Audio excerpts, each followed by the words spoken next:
Ayan, magandang hapon mga kababayan. Wala tayong upload mga kababayan. Baka bukas tayo makakuha ng mabibigyan natin ng sorpresa. Kasi nag-try tayo pero nahihiya yung pero nakapagbigay tayo ng tulong ngayon kahit papaano. Hindi tayo nag-video pero ikwento ko na lang sa inyo dahil si Taxi Vlog nakapulot kanina ng isang pasahirong Russian mga kababayan. Inatid natin ng airport para makauwi na siya. Ang pera niya mga kababayan 20 pesos. Takot na takot si ate, pero hirap kami magkaintindihan kasi hindi naman siya marunong mag-English mga kababayan. Pero ganun pa man, naunawaan natin yung gusto niyang mangyari. Hinatid natin siya ng walang walang video kasi sabi nga niya wag na daw videohan. Pero dahil tayo handang tumulong kahit na ibang lahi, ginagawa ni Taxi Vlog. Kaya wala tayong mga kababayan kasi tanghali nagtry tayo pero walang pasahero. Dahil sa totoo lang mga kababayan, yung biyahe namin ngayon, yung mga motor, pinapatay na kami ng mga motor mga kababayan kasi yung mga motor sa mga terminal ng bus masyado na silang marami. Kumbaga hindi na sila dumadaan doon sa mga apps. Makikita nyo yung motor nila nasa tabi nagkukumpul-kumpulan. Pag dumarating yung mga bus mga kababayan ko, daig pa yung mga nagugutom na yung lalapit pagbaba mo ng bus, sumasalubong na sila mga kababayan. Sinisigaw na nila, habal ma'am, habal ma'am. Mga kababayan, sa akin siguro, mga hinaing natin ng mga taxi driver, tigil-tigilan nyo naman yan yung mga rider, kasi may kaldero din kaming mga taxi driver. Tulad nyo rin, may kaldero din po kayo. Tayo naman, ang gobyerno, binigyan naman kayo ng pabor. Binigyan kayo ng apps para dumaan din yung pasahero, dumaan sa apps ninyo para may assurance din sila kung sakaling madidisgrasya. Pero kung yung ginagawa nyo po sa mga terminal ng bus na yan, habal-habal, lalong-lalo na mga kababayan dito sa Mayanot, Bundia, talagang marami-rami dyan ang habal-habal, mga kababayan. Kaya pagdating ng gabi, wala na kami ring pasahero. Kaya sana aksyon na naman ng LTO yan.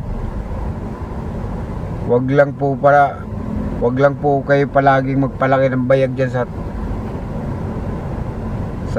sa opisina. Paki-action na naman tong mga habal-habal kasi wala na kaming puntahan mga taxi driver, wala na kaming pinupuntahan. Pumunta ka sa mall, nandoon yung Grab, pira pa yung motor. Ngayon pumunta tayo sa istasyon ng mga bus, andun yung habal-habal, ang dami. Lumaban naman sana tayo ng patas, kasi hindi po maganda yan na binigyan naman kayo ng pangkabuhayan ng gobyerno. May apps kayo para sumali kayo sa nila.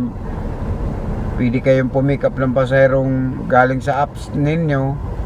Huwag naman nyo kung patayin yung apps nyo at mga habal-habal kayo, isipin nyo rin yung kapakanan ng pasahero nyo mga kababayan. Sana makarating naman itong maiksing video natin, makarating naman sana to sa pamunuan ng yung mga may apps ng iba-iba. Hindi ko na pangalanan kasi baka sabihin sinisiraan natin. Aksyonan nyo na lang yung mga motor na to rito sa mga terminal ng bus. Yan, Cubao, balita ko pa nga dyan pa sa may sa may SM North, sisiga-siga dyan ang habal-habal Kasi kahit na nakabooking, hindi ma-pick up nung binok kasi nagagalit yung mga nasa pilahan ng mga pilahan ng mga motor, mga abal-abal, nagmamatapang daw, reklamo din ng ibang rider yan. Kaya sana sorpresahin nyo itong mga to, mga kababayan ko, yung mga nag-aabal-abal na to na hindi pumaparehas, impound nyo na yung mga motor nila pag ganyan pa, kasi binigyan nyo naman kabuhayan, maghanap buhay, pero hindi naman sila lumalaban ng batas. Mga kababayan, hindi nyo ba alam, sakay kayo nung sakay sa mga motor, kapag hindi kayo nakapasok sa apps, wala po kayong hahabulin dyan sa rider pag na-disgrasya po yan. Kasi paano po pag yung rider isa din naman na mahirap din ang motorista, wala pong may bibigay sa inyo yan, wala naman insurance yung motor. Di tulad nung nag-apps kayo, duman kayo sa apps, kung i-correct nyo na lang kung tama ako, pag nagduman kayo sa apps, yung mga may-ari ng apps, may insurance po kayo. Kaya wag ko kayo sakay dun sa mga daig pa yung snatcher dyan sa mga terminal ng boss, na ma'am, habal. Wag na po kayo sumakay dyan, kasi pulurum mo yan. Baka kung saan pa kayo dali ng mga yan. No, kaya mga kababayan, hindi tayo ngayon nakapagbigay ng libreng sakay gawa ng, yun nga, nataon na gusto man natin magbigay pero wala tayong nakukuhang pasahero. Kaya sana panawagan natin itong mga motor na tong nag-abal-abal, tigil-tigilan nyo na rin yan yung tatambay kayo dyan sa mga terminal ng bus. Lalong-lalo na dyan sa may sa may Bundiao talaga, dyan sa may Ilarte. Grabe, kumpul-kumpulan na dyan ang mga motor. Isurpresa nyo po yung mga yan dahil para kung pwede nyo nang i-impound yung mga motor ng mga yan, kasi di naman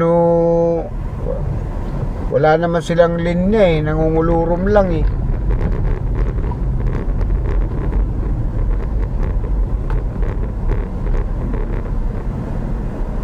Yun lang mga kababayan, nandito tayo sa Pasay ngayon. Sana action na naman yan yung mga motor na yung mga tirador na motor kung tawagin. Kasi wala nang kinikita yung mga taxi driver ngayon dahil po sa sobrang dami ng namamasada na motor.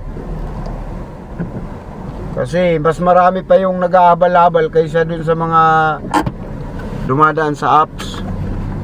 Yan lang mga kababayan, kasi magkakape muna tayo.